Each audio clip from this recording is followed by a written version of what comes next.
Two, one. Hey guys, MP Mobile Gamer here, and today I got a video to show you.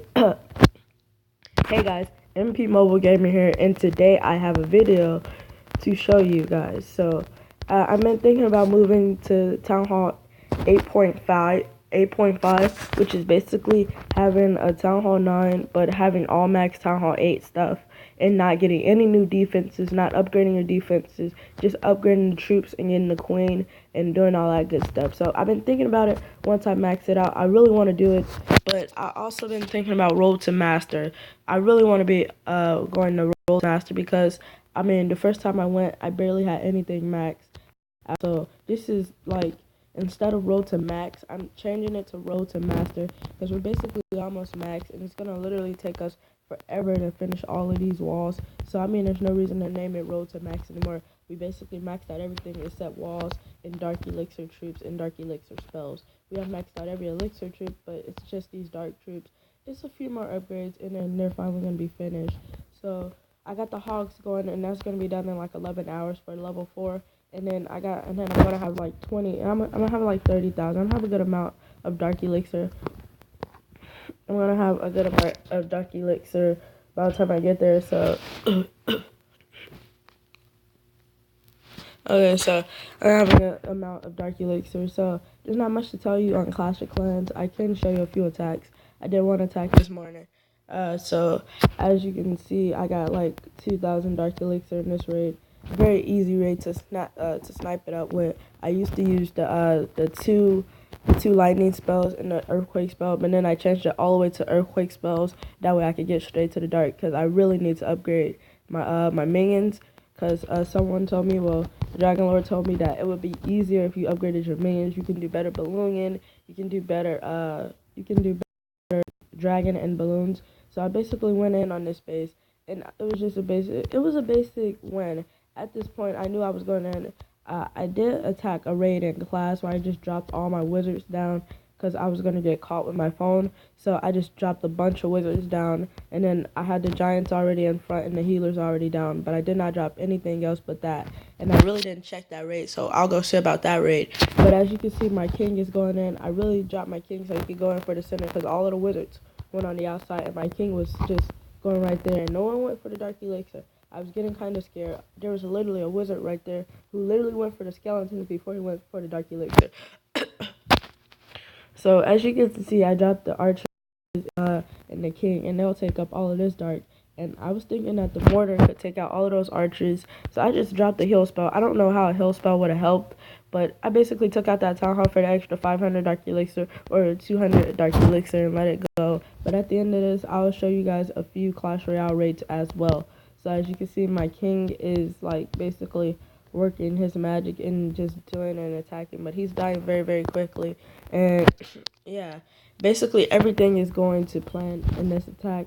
I get a 74%, so that means I get the full best, and I also get that loot too. So I did another attack this morning, but I really want to get to this Clash Royale content that I'm trying to show you guys, because it was a very, very good good strategy that you should use on Clash Royale, and it's not the one that I showed you the first time.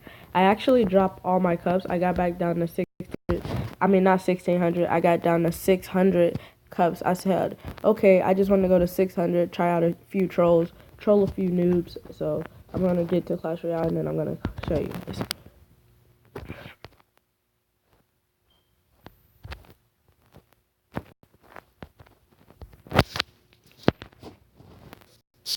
Just a few seconds there, I had a technical difficulty, and as you can see, I did get the mortar.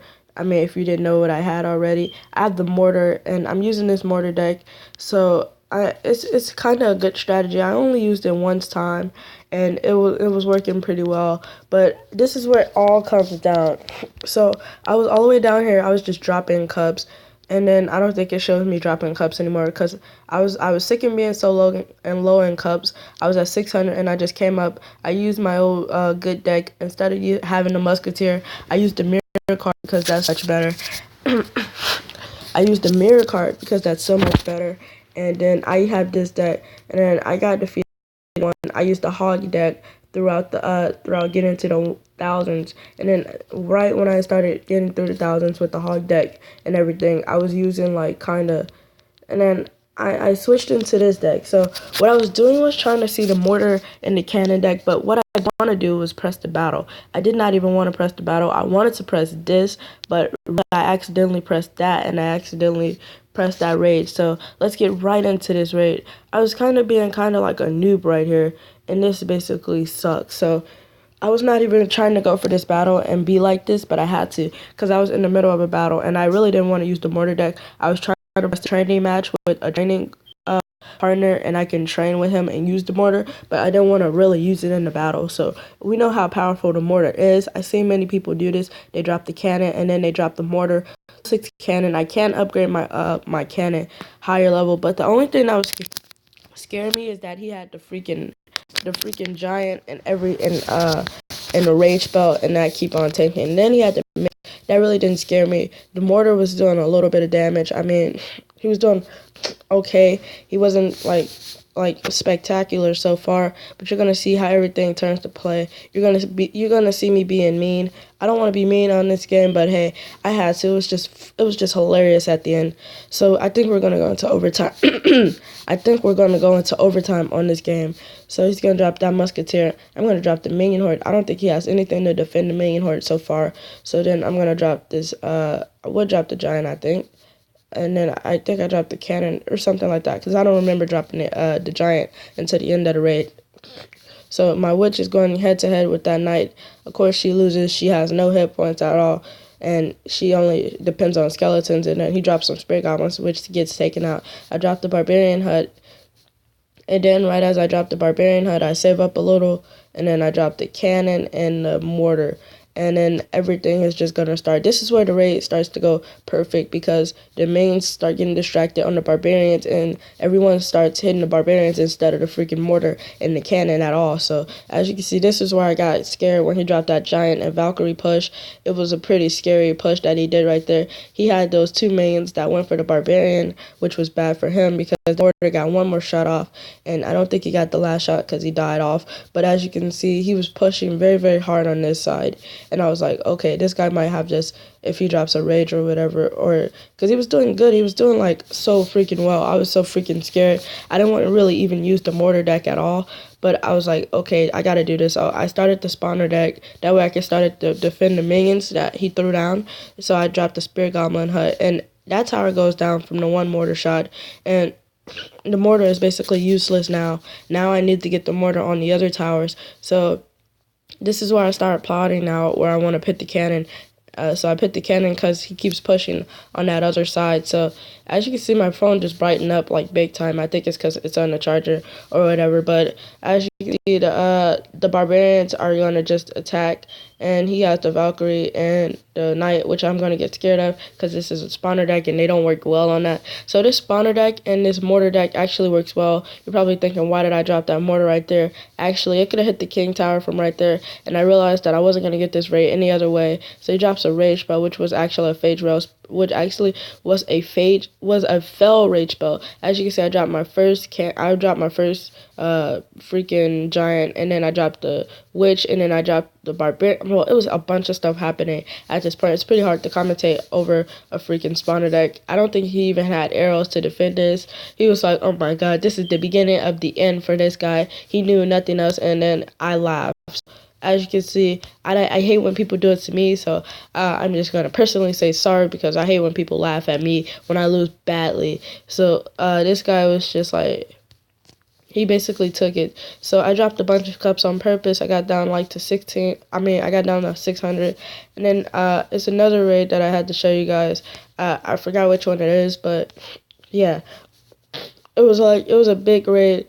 And this guy was basically winning. I think it was this raid because, yeah, I think it was this raid because this guy was winning throughout the whole way. And this hog deck was like just so OP. And you really had to use it. You really got to use it. My friend showed me this one too. It's a bunch of people who showed me a lot of stuff. And someone showed me this deck. So, yeah, watch this. Use the lightning spell. I misused it, but I mean I had to take out that I had to get it down in health a little bit. I had to get that thing. Then he drops the balloon down, which is pretty scary. But the fact that the balloon is slow, I actually used it to my advantage. It didn't get to the tower yet, so I dropped the freaking bomb tower, who actually took out the freaking, I forgot his name, the giant skeleton, and he's actually going to take out this tower early. I don't have arrows at all in this deck, I don't believe. So basically I'm just a loner right now. So he has everything going good for him. He has the balloon, he has the minions behind the balloon and everything. As you can see, yeah, it's basically all over for this guy. And now, it's all over for me, because I barely got any shots off his tower so far. And he has the arrows and the freaking fireball, which he just does not use right. And this is where it's all going to come to play. He uses arrows right there, guys. That's where I love this guy. That's where this guy becomes my best friend in all of the world. I don't know what it is, so I zapped both of that king tower, and I knew it was a pretty strong push. And look what happens. Look what happens. Boom. Look at this. Look at this. Oh, I'm gonna pause it. What's gonna happen? Oh, what's gonna happen? Oh, I didn't even pause it. But as you can see, that thing had 14 health on it. This guy was literally beating me. He was gonna do something bad, and I had to stop him while I could. So basically, like, comment, subscribe. Tell me what you think about that new mortar deck. I hate it. I mean, I don't even want to use it, but I mean, I accidentally battle with it. And then tell me what you think about yeah, so tell me what you think about that new Road to Master, because that's what I'm looking to go for right here, Road to Master. And then, yeah, so like, comment, subscribe, tell me what you think about all that good stuff, and peace out. Yeah.